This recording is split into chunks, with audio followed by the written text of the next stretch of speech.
अब जारी हो सङ्घ फुकिसक्नु भएको छ आन्दोलन जारी भयो भनेर राजावादी पक्षबाट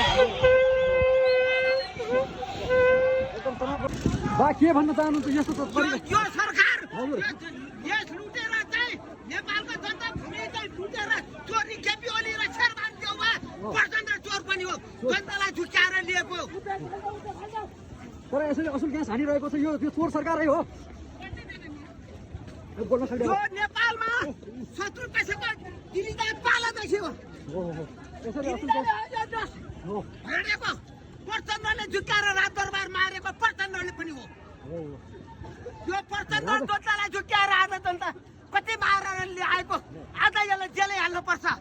हामी छोड्दैनौँ हाम्रो नेपाल